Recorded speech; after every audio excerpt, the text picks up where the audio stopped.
নমস্কাৰ বাতৰিলৈ স্বাগতম জনাইছো ষ্টুডিঅত মই গীতাশ্ৰী আৰম্ভণিতে ব্ৰেকিং নিউজ ক্ৰমাৎ জটিল হৈ পৰিছে কাজিৰঙা ৰাষ্ট্ৰীয় উদ্যানৰ বান পৰিস্থিতি ব্ৰহ্মপুত্ৰৰ বাঢ়নী পানীত সম্পূৰ্ণৰূপে বুৰ গৈছে কাজিৰঙা ৰাষ্ট্ৰীয় উদ্যান বন্যপ্ৰাণী সুৰক্ষাৰ প্ৰতি লক্ষ্য ৰাখি প্ৰৱৰ্তন কৰা হৈছে টাইম কাৰ্ড শনিবাৰে কলিয়াবৰ আৰু বোকাখাত মহকুমা প্ৰশাসনে ব্যৱস্থা কৰিছে টাইম কাৰ্ডৰ ঘণ্টাত 40 কিলোমিটাৰতকৈ অধিক গতিত বাহন চলাচল কৰিব নোৱাৰিব কাজিৰঙাৰ মাজেৰে বাহনৰ গতিবেগ ঘণ্টাত 40 কিলোমিটাৰতকৈ অধিক হলে বন বিভাগে বিহিব জৰিমনা ব্ৰেকিং নিউজ এই মুহূৰ্তত টাইম কাৰ্ড প্ৰৱৰ্তন কৰা হৈছে আৰু যদিহে কোনোবাই উলংঘন কৰে টাইম কাৰ্ডৰ নীতিৰ তেনেহলে জৰিমনা বিহা হ'ব স্পষ্ট কৰি দিয়া হৈছে প্ৰশাসনৰ ফালৰ পৰা ক্ৰমাৎ জটিল হৈ পৰিছে কাজিৰঙা ৰাষ্ট্ৰীয় উদ্যানৰ বান পৰিস্থিতি ব্ৰহ্মপুত্ৰৰ বাঢ়নী পানীত সম্পূৰ্ণৰূপে বুৰ গৈছে কাজিৰঙা ৰাষ্ট্ৰীয় উদ্যান আৰু বন্যপ্ৰাণী সুৰক্ষাৰ প্ৰতি লক্ষ্য ৰাখি প্ৰৱৰ্তন কৰা হৈছে টাইম কাৰ্ড শনিবাৰে কলিয়াবৰ আৰু বোকাখাত মহকুমা প্ৰশাসনে ব্যৱস্থা কৰিছে টাইম কাৰ্ডৰ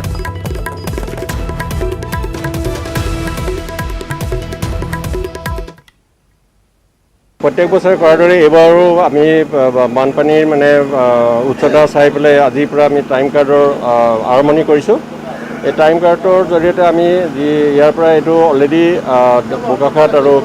কলিয়াবৰ সাব ডিভিজনৰ পৰা আমাৰ 144 জাৰি কৰা হৈছে 144 মতে আমি এইটো 40 কিলোমিটাৰ পাৰ প্ৰতি ঘণ্টাত গাড়ীৰ স্পীড নিৰ্ধাৰণ কৰি দিয়া আছে আৰু জীৱ জন্তু ইতিমধ্যে পাৰ হোৱা আৰম্ভ হৈছে নেশ্যনেল হাইৱে পাৰ হৈ যাওঁতে যাতে গাড়ীৰ খুন্দাত কোনো ধৰণৰ দুৰ্ঘটনা নহয় সেই দুৰ্ঘটনা ৰোধ কৰিবৰ কাৰণে এই ব্যৱস্থা কৰা হৈছে ডিব্ৰুগড়ত মানৱ সমাজক লজ্জিত কৰা এটা ঘটনা ঘটিছে কৃত্ৰিম বানত উটি আহিল নৱজাতকৰ মৃতদেহ ভাবি চাওক কৃত্ৰিম বানপানীত উটি আহিছে এটি নৱজাতকৰ মৃতদেহ শিহৰণকাৰী এটা ঘটনা টাউন ষ্টেচনৰ সমীপৰ নলাত উদ্ধাৰ কৰা হৈছে নৱজাতকৰ মৃতদেহ কিমান পাষাণ হৃদয়ৰ হ'ব লাগিব কোনো ব্যক্তি যে এনেকৈ কৃত্ৰিম বানপানীত এটা নৱজাতকৰ মৃতদেহ উটুৱাই দিছিল ডিব্ৰুগড়ত মানৱ সমাজক লজ্জিত কৰা এনে এটা ঘটনা ঘটিছে কৃত্ৰিম বানত উঠি আহিল নৱজাতকৰ মৃতদেহ টাউন ষ্টেচনৰ সমীপৰ নলাত উদ্ধাৰ কৰা হৈছে নৱজাতকৰ মৃতদেহ টাউন ষ্টেচনৰ সমীপতে নলাত এনেকৈ মৃতদেহ প্ৰত্যক্ষ কৰাৰ লগে লগে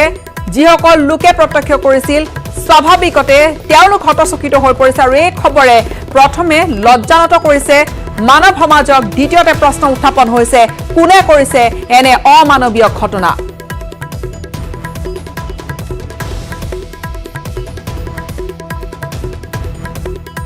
আৰু ইফালে নলবাৰীত বানপানীয়ে লৈছে সংঘাৰী ৰূপ কাল ৰূপ লৈছে মৰা পাগলা দিয়া নৈখনে চেং নৈও একেধৰণে কাল ৰূপ ধাৰণ কৰিছে ঠায়ে ঠায়ে মথাউৰি ছিগিছে টিহুৰ উত্তৰ বালিত শিয়ালমাৰীত মৰা পাগলা দিয়া নৈৰ মথাউৰি ছিগি যোৱাৰ ফলতে জলমগ্ন হৈছে মহাজনপাৰা উত্তৰ বালি কৈহাটাপাৰা শিয়ালমাৰী পামৈপাৰা ৰতনপুৰ বালি আদি বিস্তীৰ্ণ অঞ্চল আনহাতে টিহুৰ লাচিমাত কালদিয়া নদীৰ বাঢ়নী পানী টিহু বৈৰাগী গড়কাপ্তানী পথৰ ওপৰেদি তীব্ৰ গতিত বাগৰি থকা পানী এতিয়া বন্ধ কৰি দিয়া হৈছে পথছোৱা কালদিয়া নৈৰ পানীয়ে বুঢ়াই পেলোৱা লাচিমা বৰবাৰী গাঁৱৰ বহুকেইটা পৰিয়াল জলবন্দী হৈ পৰিছে বানৰ শ শ পৰিয়াল বাসগৃহ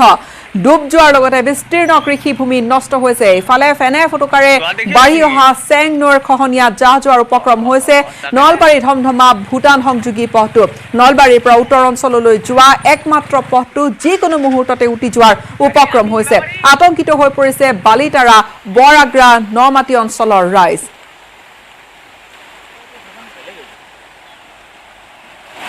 বৰবাৰী লচিমা গাঁৱৰ আমাৰ এই অংশটো এই যি বানপানী হৈছে ইয়াৰ পূৰ্বেও এতিয়ালৈকে 4-5বাৰ বানপানীত বুৰ গৈছে আৰু প্ৰায় আমাৰ এই অঞ্চলৰ মানুহখিনি পশুধনকে ধৰি আদি কৰি বিস্তৰ ক্ষতি হৈ আছে এতিয়ালৈকে এই পথাৰত কঠীয়াবিলাক চব পানীত তল ৰৈ আছে পানীত বুৰ যাই আছে এতিয়ালৈকে আমাৰ যিখিনি এই মানুহৰ অৱস্থাৰ প্ৰতি লক্ষ্য ৰাখি আমাৰ যিটো স্থানীয় বিধায়ক প্ৰবীন্দ্ৰ ডেকাই যি ধৰণে গুৰুত্ব দিব লাগিছিল এই ধৰণে গুৰুত্ব দিয়া দেখা হোৱা নাই তাৰোপৰি এনেকুৱা অৱস্থাত আমাৰ বিধায়কৰ যি নিশ্চুপ বা যি নীৰৱ থাকে এই ক্ষেত্ৰত আমি যি আমাৰ লচিমা গাঁৱৰবাসী ৰাইজে আমি শলাগম আমি আচৰিত হৈছোঁ মৰাবহলীয়া মাথাউৰি ছিঙি বহুতো লোকৰ ক্ষতি সাধন কৰিছে এই পানীয়ে প্ৰায় 10-15খন গাঁও বানত প্লাবিত হৈছে ইয়াৰ ফলত বহুতো খেতিপথাৰ কঠীয়া ৰোৱাবিলাক নষ্ট হৈ গৈছে আৰু এই মথাউৰি ছিঙাৰ কাৰণ হ'ল ঠিকাদাৰসকলৰ গুৰুত্বহীন মথাউৰিৰ অৱস্থা খুবেই বেয়া হৈছিল ঠিকাদাৰসকলৰ গুৰুত্ব নোহোৱাৰ কাৰণে এই মথাউৰি ছিঙি এনেকুৱা অৱস্থা হৈছে বজালিৰ হেলনাথ সিঙিল কালদিয়া নৈৰ মথাউৰি কালদিয়া নৈখনৰ বাঢ়নি পানীয়ে উটুৱাই নিছে মথাউৰিৰ 20 মিটাৰ অংশ মথাউৰি ভগাৰ পিছতে প্লাবিত হৈছে বহুকেইখন গাঁও আৰু পানী ডুব গৈছে বহু লোকৰ বাসগৃহ বিশেষকৈ বহু লোকৰ বাসগৃহ পানী ডুব যোৱাৰ লগে লগে এটা হাহাকাৰ অৱস্থাৰ সৃষ্টি হৈছে বানৰ কবলত হাজাৰ হাজাৰ বিঘা কৃষিভূমি কৃষকে মূৰে কপালে হাত দিছে বজালিৰ হেলনাৰ এই ঘটনা ছিগিছে কালদিয়া নৈৰ মথাউৰি কালদিয়া নৈৰ বাঢ়নি পানীয়ে উটুৱাই লৈ গৈছে মথাউৰিৰ 20 মিটাৰ অংশ আৰু মথাউৰি ভগাৰ পিছতে প্লাবিত হৈছে বহুকেইখন গাঁও পানীত ডুব গৈছে বহু লোকৰ বাসগৃহ বানৰ কবলত পৰিছে হাজাৰ হাজাৰ বিঘা কৃষিভূমি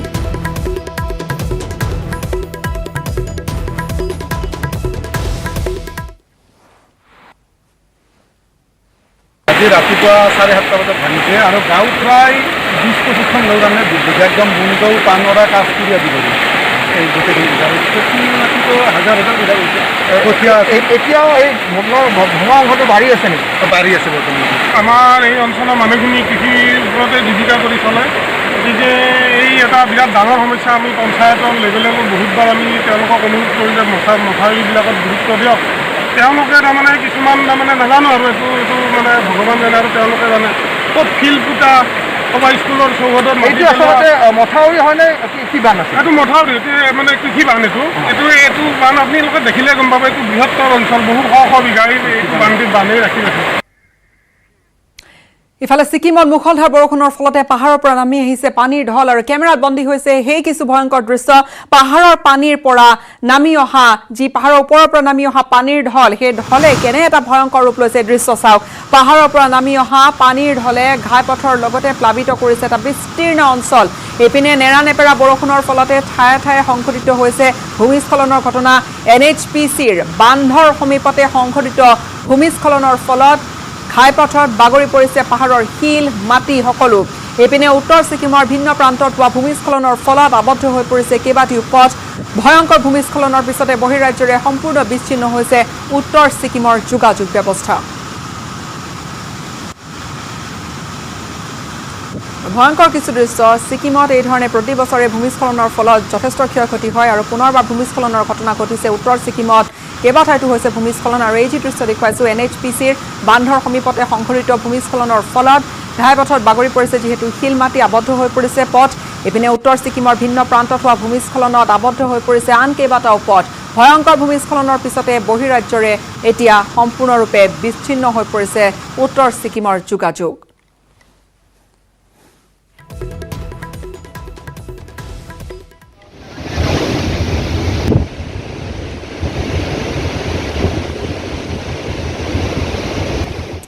আৰু এবাৰ গুৱাহাটীৰ প্ৰেক্ষাপটলৈ উভতিছো উত্তৰ গুৱাহাটীৰ কথা পুনৰ ভূমিস্খলন হৈছে উত্তৰ গুৱাহাটীত আৰু এবাৰ গৌৰীপুৰ আৰক্ষী চকীৰ সমীপতে হৈছে ভূমিস্খলনত খহি পৰিল বৃহৎ শিল মাটি অৱশ্যে এই ভূমিস্খলনত কোনো লোকৰ ক্ষয়ক্ষতি হোৱা নাই শুকুৰবাৰে পথৰ মাজৰ শিল আঁতৰাবলৈ কেইবাটিও ডিটনেটৰেৰে বিস্ফোৰণ ঘটোৱা হৈছিল পথৰ শিল মাটি আঁতৰাবলৈ প্ৰয়োজন হ'ব এতিয়া দুটাকৈ দিনৰ পথৰ ওপৰতে সেই ঘাইপথটোৰ ওপৰতে বাগৰি আহিছে শিল বাগৰি আহিছে পাহাৰৰ মাটি যাৰ পৰিপ্ৰেক্ষিতত যথেষ্ট এটা অভাৱনীয় পৰিৱেশৰ সৃষ্টি হৈছে এই দৃশ্য আপোনালোকক দেখুৱাইছো এই দৃশ্য হৈছে উত্তৰ গুৱাহাটীত এনেকৈ ভূমিস্খলন আৰু নেৰানেপেৰা বৰষুণ হৈ আছে এফালে যাৰ ফলত গৌৰীপুৰত এইবাৰ আৰক্ষী চকীৰ সমীপতে ভূমিস্খলন পাহাৰৰ শিল নামি আহিছে তললৈ আৰু পাহাৰৰ শিল খহি পৰাৰ লগে লগে তাত এটা পৰিৱেশৰ সৃষ্টি হৈছে কিন্তু সৌভাগ্যৰ কথা যে কোনো লোক তাত হতাহত হোৱা নাই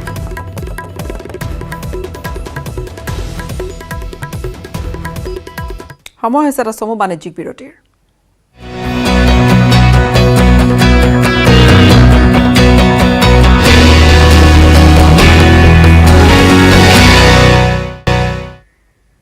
পুনৰ স্বাগতম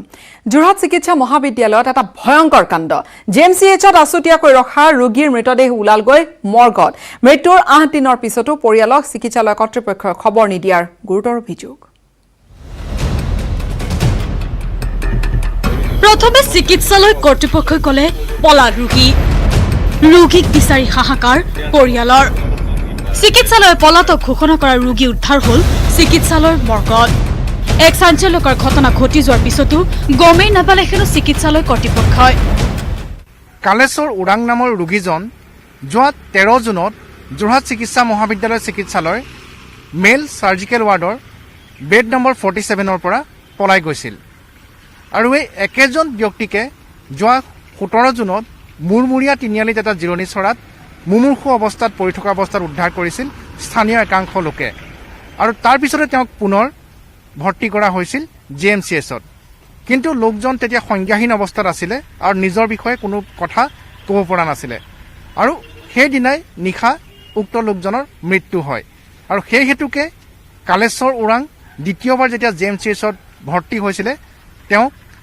আননোন হিচাপে ভৰ্তি কৰা হৈছিলে আৰু তেওঁৰ মৃত্যু হোৱাৰ পিছত এই যিটো মৃতদেহ সেই মৃতদেহটো অচিনাক্ত মৃতদেহ ৰূপে থাকি গৈছিলে। GMCHত আজব ঘটনা। চিকিৎসাধীন অৱস্থাৰ পৰাই পলাতক এজন ৰোগী। ৰোগীক বিচাৰি হাহাকাৰ পৰিয়ালৰ। চিকিৎসালয় কৰ্তৃপক্ষই পলাতক বুলি জনোৱা ৰোগীৰ মৃতদেহ উদ্ধাৰ হয় ৰহস্যজনকভাৱে। চিকিৎসালয়ৰ মৰ্গত 8 দিনৰ পিছত পৰিয়ালে বিচাৰি পালে আত্মীয়ৰ মৃতদেহ। তিয়ক নগাডেৰা দীঘলী চাপৰি কালেশ্বৰ ওৰাঙক বৃক্কজনিত ৰোগত যোৱা 10 জুনত ভৰ্তি কৰোৱা হৈছিল GMCHত। প্ৰচণ্ড জ্বৰ হৈ থকাত কৰ্তৃপক্ষই ৰাখিছিল আইচলেশ্যন ৱাৰ্ডত। পৰিয়ালৰ লোকে চিকিৎসালয় কৰ্তৃপক্ষক ৰোগীক দেখা কৰিবলৈ বহু কাকতি মিনতি কৰিছিল। সাক্ষাৎ কৰিবলৈ অনুমতি দিয়া নাছিল পৰিয়ালক। অৱশেষত পৰিয়ালৰ লোকে ৰোগীজনৰ মৃতদেহ উদ্ধাৰ কৰে চিকিৎসালয়ৰ মৰ্গত। থানাতো জনা নাই, আমি খোৱাৰ খবৰ পোৱা নাই। 16 দিন হৈ গ'ল তেতিয়ালৈকে আমি চবেই 3জনী মহিলা আৰু এইজন আমি বলিন নামক আমি লগতে লৈ গ'লো, ভাল মানুহ বুলি উলিয়াই দিব বুলি। তেতিয়া মই ভাবিছোঁ মানুহটো ক'ত আছে আৰু এতিয়া যদি ইয়াত গেট আছে গাৰ্ডো আছে, চিকিউৰিটিকেইটা ইমান আছে, কেনেকৈ পেচেণ্টটো পলাব? তাত সুধা মেলা কৰোঁতে যে আমি ৰিপৰ্টটো বিচৰাই 2 ঘণ্টা লাগিলে তাত। চিকিৎসালয়ৰ পৰা পলায়ন কৰা কালেশ্বৰ ওৰাঙৰ মৃতদেহ মৰ্গত কেনেকৈ উদ্ধাৰ হ'ল? নিউজ 18ৰ অনুসন্ধানত পোহৰলৈ আহিছে এই ঘটনাৰ আৰম্ভণি। দুনাই এইটো কাণ্ড হ'ব নালাগে, এইটো অৱহেলা কৰাৰ কাৰণে আজি এইটো হ'ব পালে। এতিয়া চাহ জনগোষ্ঠী বুলি অলপ লুজাৰ বুলি ভাবি তেওঁলোকক অলপ ধৰক একচেপ্ট নকৰা যেন হ'ল। আৰু একচুৱেলি এইটো কৰোণা নাছিলে, কৰোণা বুলি কৈছিলে, কিন্তু কৰোণা নহয়, প্ৰকৃত ৰিপৰ্টতো আছে কৰোণা নহয়। তিয়কৰ পৰা দিগন্ত হাজৰিকা আৰু যোৰহাটৰ পৰা গৌতম বৰাৰ ৰিপৰ্ট, নিউজ 18 অসম নৰ্থ ইষ্ট। আৰু ব্ৰেকিং নিউজ, নগাঁৱত কৰোনাৰ গণসংক্ৰমণৰ ভয়ংকৰ আশংকা বাঢ়িছে, কিয়নো হয়বৰ গাঁৱত মুক্তকৈ বিচৰণ কৰিলে এগৰাকী কৰোনা আক্ৰান্ত ৰোগীয়ে। হোম কোৱাৰেণ্টাইন নাথাকি মুক্ত বিচৰণ কৰিলে নৰেশ সিং নামৰ ব্যক্তিগৰাকীয়ে আৰু তাতেই লাগিছিল ৰাইজৰ মাজত হাহাকাৰ। আজি বিয়লি কোভিড পজিটিভ ধৰা পৰিছিল যুৱকজনৰ। মোল্লাপট্টি গেটত বহু লোকৰ সংস্পৰ্শলৈ আহিছিল বুলিও জানিব পৰা গৈছে নৰেশ সিং, আৰু নগাঁও চিভিললৈ নিয়া হৈছে এতিয়া কৰোনাক্ৰান্ত যুৱকজনক। থাকে সি এড্ৰেছ দিছে, কুশল নগৰ দিছে। মই তাক তেনেকে 3বাৰ ফোন কৰোঁতে সি ফোন কাটি দিলে। তাৰপিছত মই তাক ক'লো যে তুমি ৰখা, মই তোমাৰ লগত ভালকে কথা পাতিম, ক'ত আছা তুমি এতিয়া কোৱা। তাৰপিছত কৈছে মই মোলাপতি গেটৰ কালী মন্দিৰৰ ওচৰত আছো। মই কৈছো ঠিক আছে তুমি ৰখা, মই আহি আছো। পজিটিভ আহিছে। তাৰপিছত মই তাক গৈ ধৰিলো, তোমাৰ নাম এইটো, তুমি কিয় বাহিৰত ঘূৰি আছা? কৈছে নহয়, মই মোৰ ঘৰ কুশল নগৰ নহয়, মোৰ ভূঞাপতি। মই কৈছো তোমাৰ যদি ভূঞাপতি হয় তুমি কুশল নগৰত এড্ৰেছ কিয় দিছা? আৰু সি কি কৰিছে, মোলাপতি গেটত বহুত মানুহৰ লগত ইফালে সিফালে ঘূৰা ঘূৰি কৰি আছে আৰু তাৰ কথা স্পৰ্শ কৰিছে। মই নিজেই দেখিছো বহুত মানুহ, তাক আনিছো, সি দাদাগিৰি কয়। নগাঁৱত কৰোনাত আক্ৰান্ত হৈছে চিকিৎসক আৰু নাৰ্ছ, আৰু এয়া হৈছে GD নাৰ্ছিং হোমৰ ঘটনা। GD নাৰ্ছিং হোমৰ চিকিৎসক নাৰ্ছ কোভিড পজিটিভ পোৱা গৈছে। কৰোনাত আক্ৰান্ত হৈছে চিকিৎসক কৰণ দলে। ইফালে GD নাৰ্ছিং হোমৰ নাৰ্ছ মৃদুস্মিতা দাসো হৈছে কোভিড-19 পজিটিভ। দুয়োগৰাকীৰ দেহত নাছিল কৰোনা ভাইৰাছৰ কোনো ধৰণৰ লক্ষণ, আৰু স্বাভাৱিকতে তেওঁলোকৰ স্বাব পৰীক্ষাৰ পৰা আৰম্ভ কৰি বাকীখিনি সুবিধা কৰা হৈছে, বাকীখিনি ব্যৱস্থা কৰা হৈছে। নগাঁৱৰ ঘটনা, GD নাৰ্ছিং হোমত এগৰাকী চিকিৎসক আৰু আন এগৰাকী নাৰ্ছ বৰ্তমান কোভিড পজিটিভ পোৱা গৈছে। অৱশ্যে শংকা কৰা হৈছে বা আশংকা বৃদ্ধি হৈছে যে এই চিকিৎসক আৰু নাৰ্ছৰ সংস্পৰ্শলৈ হয়তো আৰু বহু ৰোগী বা ৰোগীৰ অভিভাৱক আহিছিল, আৰু স্বাভাৱিকতে তাতে কিছু শংকাৰ সৃষ্টি হৈছে। এতিয়া সেইসকলৰো পৰীক্ষা নিৰীক্ষাৰ ব্যৱস্থা কৰা হ'ব নেকি, তাতে প্ৰশ্ন আছে। কৰোনাত আক্ৰান্ত হৈছে চিকিৎসক কৰণ দলে, আৰু GD নাৰ্ছিং হোমৰ নাৰ্ছ মৃদুস্মিতা দাসো পোৱা গৈছে COVID-19 positive.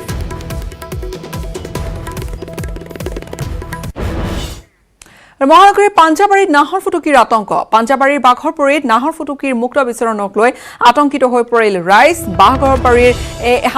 বাঘৰবাৰীৰ house number 13ত 13 number ঘৰটোত সোমাইছিলগৈ নাহৰ ফুটুকিটো। বাসগৃহটোৰ এটা বাথৰুমত আশ্ৰয় লৈ আছিল নাহৰ ফুটুকিটোৱে। বন বিভাগৰ লোক তাৰ পিছতে উপস্থিত হৈ ট্ৰাংকুলাইজ কৰে নাহৰ ফুটুকিটো। প্ৰায় 3 ঘণ্টাৰ অন্তত নাহৰ ফুটুকিটোক ট্ৰাংকুলাইজ কৰি অসম ৰাজ্যিক চিৰিয়াখানালৈ লৈ যোৱা হয়। এই দৃশ্য দেখুৱাইছো, প্ৰথমে ট্ৰাংকুলাইজ কৰা হৈছে আৰু তাৰ পিছত ঘৰটোৰ ভিতৰৰ পৰা এই ধৰণে লৈ অনা হৈছে নাহৰ ফুটুকিটো। নাহৰফুটুকীটোৰ দৃশ্য দেখুৱাইছে এটা ঘৰত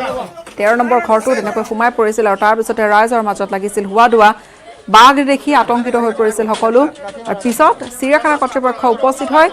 বিশেষজ্ঞৰ দলে ট্ৰাংকুলাইজ কৰে আৰু তাৰ পিছত বাঘটো লৈ আনে পিঞ্জৰাবদ্ধ কৰি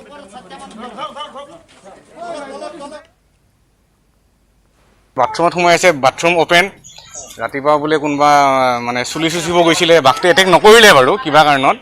তেওঁলোকে এটেক নকৰিলে মই গৈ পিনে তেওঁলোকে ক'লে যে ভিতৰত সোমাই আছে এতিয়া যাবলৈ সাহস কৰা নাই কোনো মই যাই থুমকৈ যাই মনে মনে যাই সেইফালে পিছফালে গৈ পিনে দৰ্জাখন বন্ধ কৰি দিলোঁ বন্ধ কৰি পিনে আমাৰ ডিপাৰ্টমেণ্টৰ চবকে ফোন কৰি দিলোঁ বাঘটো সম্ভৱ আমচাঙৰ পৰা আহিব লাগে চুৰিবৰ কাৰণে গৈছিলে গৈ পেলাই তাত দেখিছে মানে বাথৰুমৰ ভিতৰত বাঘটো শুই আছে শুই থকাৰ পিছত এওঁ দেখা পাই একদম বাঘ হৈ খালে বুলি পেলাই চিঞৰ বাখৰ কৰি দৌৰিছে আমাৰ ঘৰৰ ফালে দৌৰাৰ পিছত আমি গুচি আহিলোঁ পুলিচক খবৰ কৰিলোঁ আৰু গেট আমি বন্ধ কৰি দিলোঁ বাহিৰা মানুহক আমি আহিব দিয়া নাই সাতগাঁও থানাৰ OC আহিলে আহি পিছত তাৰপিছত আমি ফৰেষ্টৰ লগতো যোগাযোগ কৰিলোঁ তেওঁলোকে আহি পেলাই মানে প্ৰায় এতিয়া উদ্ধাৰ হ'ল 14 দিনীয়া সম্পূৰ্ণ লকডাউন ঘোষণাৰ পিছতে গুৱাহাটী মহানগৰীত অভাৱনীয় পৰিস্থিতি খাদ্য মজুত কৰাৰ নামত কোভিড সংক্ৰমণৰ আশংকা নেওচি বজাৰলৈ ঢপলিয়াই আহিল জনতা মহানগৰীত সম্পূৰ্ণ ধোৱা চাঙত উঠিল সামাজিক দূৰত্বৰ নিয়ম এপিনে লকডাউনৰ সুযোগ লৈ বজাৰত অসাধু ব্যৱসায়ীয়ে চলাইছে লুটপাট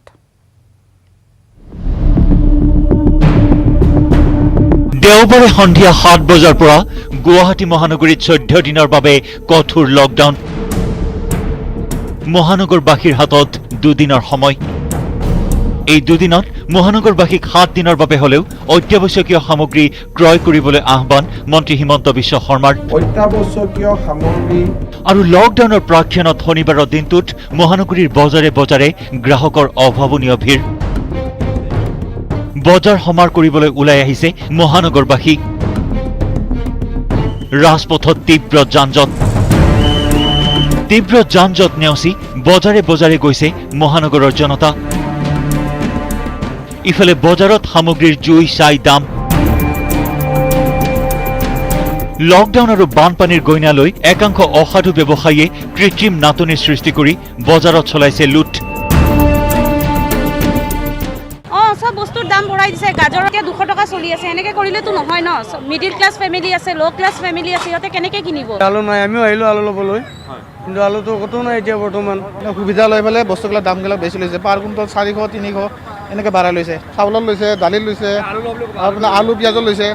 দামটো বাঢ়াই লৈছে আপোনাৰ এতিয়া মানুহৰতো কোনো উপায় নাই নহয় 40 টকা আলুৰ কিলো লৈ আছে পিঁয়াজ বজাৰত নাই কৈ আছে কিন্তু মানুহৰতো চলিব লাগিব এতিয়া প্ৰশাসন চাব লাগিছিল এইবিলাক প্ৰতি কিলো আলু 50ৰ পৰা 80 টকা পৰ্যন্ত বিক্ৰী হৈছে বিলাহী 150ৰ পৰা 200 টকা পৰ্যন্ত বিক্ৰী হৈছে প্ৰতি কিলোত কিন্তু কুম্ভকৰ্ণ নিদ্ৰাত যোগান বিভাগ কৃষি বিভাগ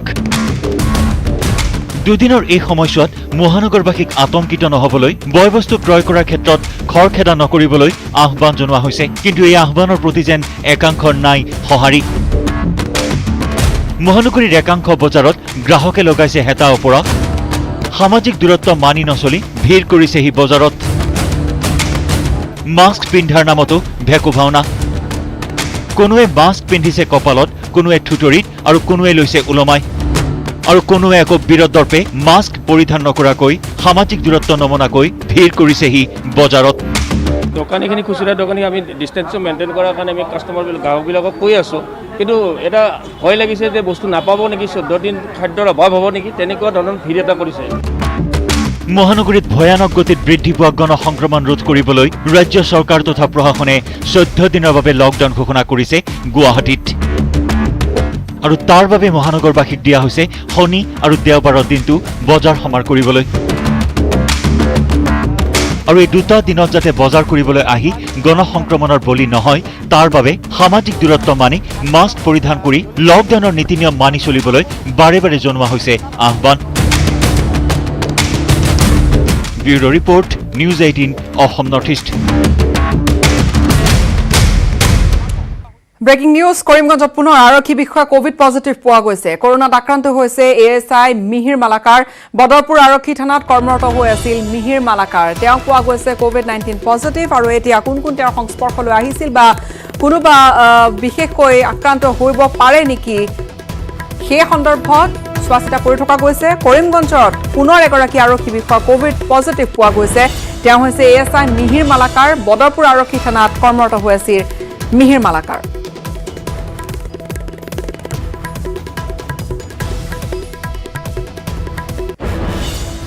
আৰু উত্তৰ গুৱাহাটী GNRCত পুনৰ 3গৰাকী ৰোগী কোভিড পজিটিভ পোৱা গৈছে কৰোনা আক্ৰান্ত হৈছে জপলাল আলী মহেন নাথ আৰু বিনা নাৰ্জাৰী শুকুৰবাৰে আক্ৰান্ত হৈছিল ধীৰেশ্বৰ দাস নামৰ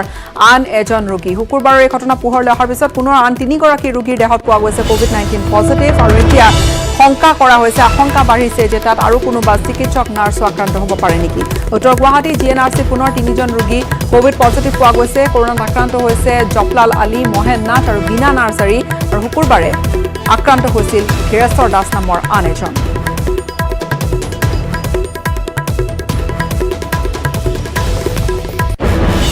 খাৰগুলি বৰঠাকুৰ নাৰ্ছিং হোমলৈ অশনি সংকেত যিকোনো মুহূৰ্ততে ঘটি যাব পাৰে অঘটন ৰাজভৱনৰ গাৰ্ড ৱাল খহি পৰাৰ আশংকা ঘনীভূত হৈছে বৰঠাকুৰ নাৰ্ছিং হোমৰ ৰোগীক স্থানান্তৰ কৰাৰ নিৰ্দেশ দিয়া হৈছে কামৰূপ মহানগৰ জিলা উপায়ুক্তই দিছে স্থানান্তৰৰ নিৰ্দেশ আৰু স্থানান্তৰ ইতিমধ্যে কৰাৰ ব্যৱস্থা আৰম্ভ হৈছে খাৰগুলি বৰঠাকুৰ নাৰ্ছিং হোমলৈ এতিয়া অশনি সংকেত এই দৃশ্য দেখুৱাইছো কিছু ভয়ংকৰ দৃশ্য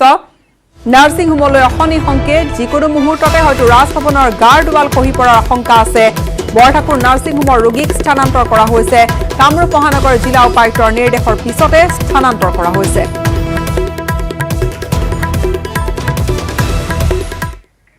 ইয়াৰে সৈতে সময় হ'ল খবৰ সবিশেষৰ পৰা বিদায় লোৱাৰ ধন্যবাদ শুভৰাত্ৰি